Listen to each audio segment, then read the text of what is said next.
Hello friends, পিয়াজ home কিচেনে আপনাদের স্বাগত। আজকের রেসিপি কুঁদরি বাটা। কুঁদরিগুলোকে ছোট ছোট করে গোল গোল করে পিস করে রেখেছি, আর তাতে একটা কাঁচা লঙ্কা দিয়ে বেটে নিলাম।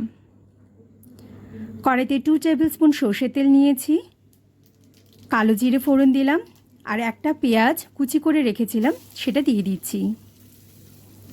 দিয়ে এবার ভালো করে ভেজে নেব।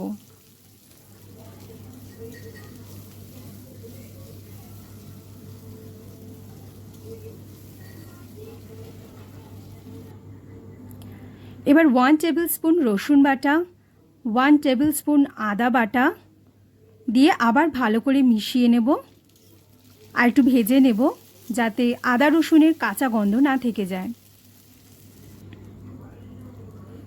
এবার বাটাটা দিয়ে দিলাম, আর দেব স্বাদ মতো লবণ, হলুদ গুঁড়ো। ভালো করে মিশিয়ে নেব।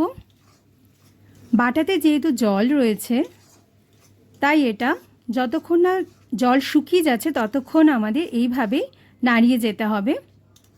কখনো লো ফ্লেম, কখনো হাই ফ্লেমে এটাকে নাড়িয়ে যেতে হবে। অনেকটা জল টেনে এসছে।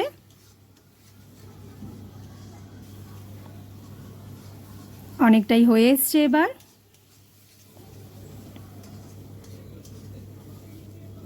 কুঁদরি বাটা রেডি।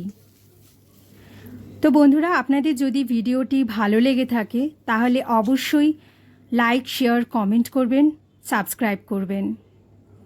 ধন্যবাদ।